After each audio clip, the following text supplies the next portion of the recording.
4 reasons, in my opinion, why Yu-Gi-Oh! Ghosts from the Past 2 has great long-term investment potential.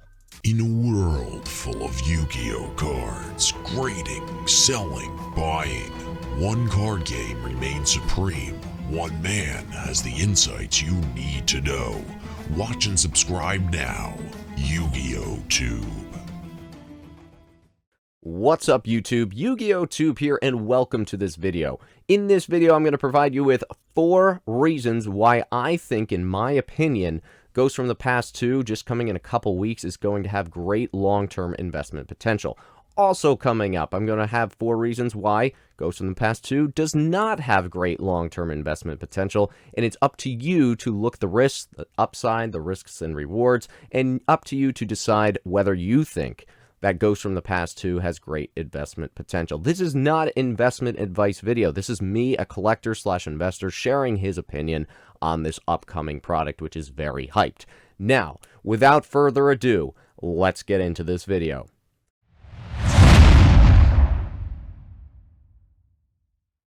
Number 1, why I think this product has unlimited potential in the long term is because of its wonderful demand, because of its huge, massive, loaded card list or checklist. We have never, in Yu-Gi-Oh! TCG history, seen a checklist with this kind of heavy hitters. Now, it's not a one-shot and done.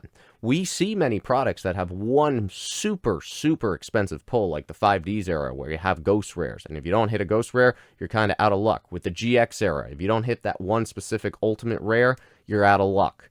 This has so much potential because the card list is just so deep. What does that mean? It means the floor of this product, meaning the worst that you could do is not too bad. If you look at GX, if you get 2 terrible ultimate rares, it's a horrific opening.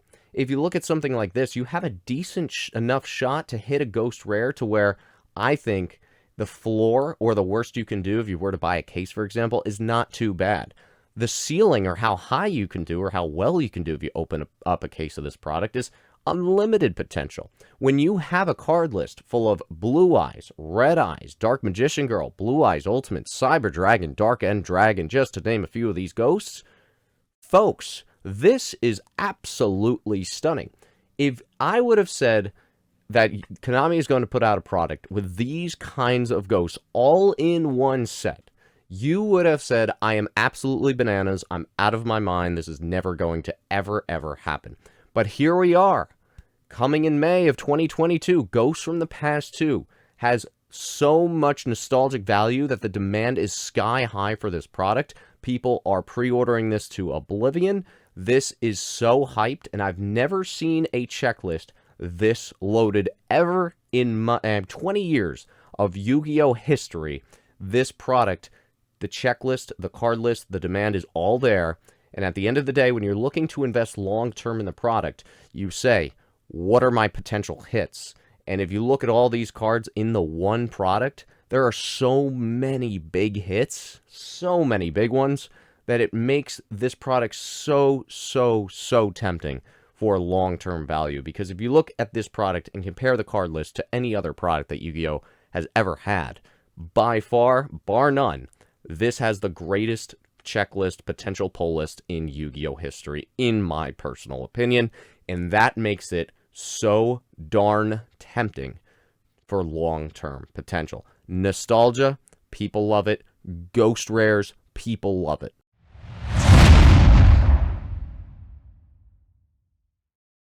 Number 2, meta relevance. Unlike Ghosts from the Past 1, we have meta relevance coming to Ghosts from the Past 2. I am not a Yu-Gi-Oh! Player currently, a player I just collect. I've heard from all the great Yu-Gi-Oh! Players and sources that unlike the first Ghost from the Past set, this Ghost from the Past set has meta relevance, meaning there are cards in the set that are not ghost rares, that are not nostalgic, that still have value. First Ghost from the Past set, while it was a great set, it was kind of feast or famine, where you're hitting either that Ghost, Black Luster Soldier, Blue Eyes Alternative, Dark Magician, or you get absolutely nothing out of it. With this set, if you don't hit a Ghost Rare, at least from everything I'm hearing, there's a lot of relevant, useful meta cards that people can use to play. Not only that, it doesn't just cater to the nostalgia collectors like we saw in Ghost from the Past 1. If you have meta players looking to open this product to get actually a card for their deck, in addition to the bonus of having that nostalgic Ghost Rare value, then you've got a great set. It's hitting both the collectors, it's hitting both the players, unlike the first Ghost from the Past, where mostly people, I feel like, were opening that for collector value and not necessarily meta-relevant cards. That is another enticing, very, very long-term enticing value and draw to this product, as compared especially to the first Ghost from the Past, in addition to a loaded checklist with meta-relevant cards, catering to all people and all players and collectors.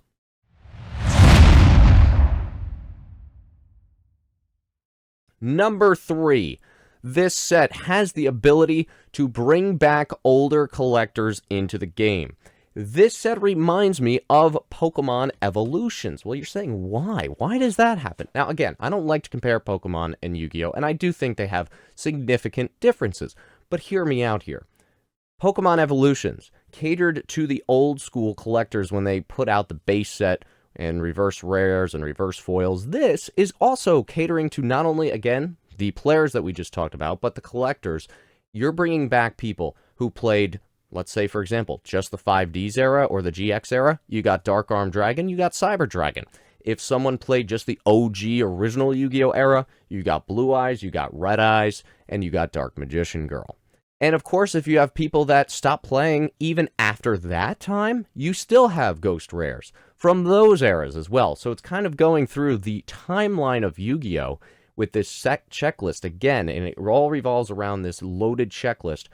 The Ghost Rares are going, think of it like a timeline. So if you stop playing in the OG era, you still have that nostalgia. The GX era, 5Ds era, you still have the nostalgia, even as of a few years ago. Even Winged, what was it, the Raw Sphere Mode, that card. Even if you stopped playing around that time, but that was still your favorite card, you still got a ghost of that too.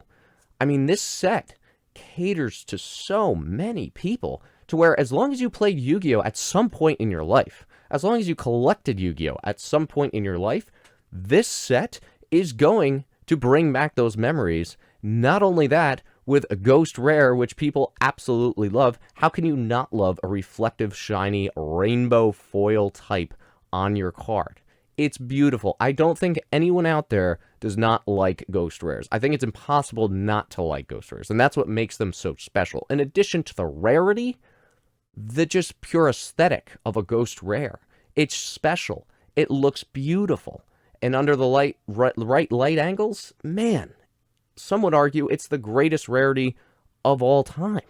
And when you put iconic cards in their first ever Ghost Rare form into this set, and keep in mind, Ghost Rares were gone for such a long time that they brought them back with Ghost from the Past 1. This is a winner, in my opinion.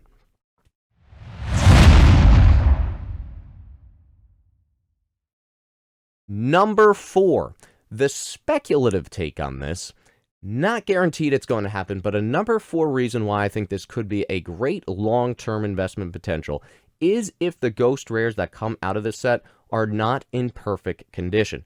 And you're probably screaming at this and saying, why? Why do you want them to not be out of the pack fresh, perfect condition, PSA 10 quality candidates?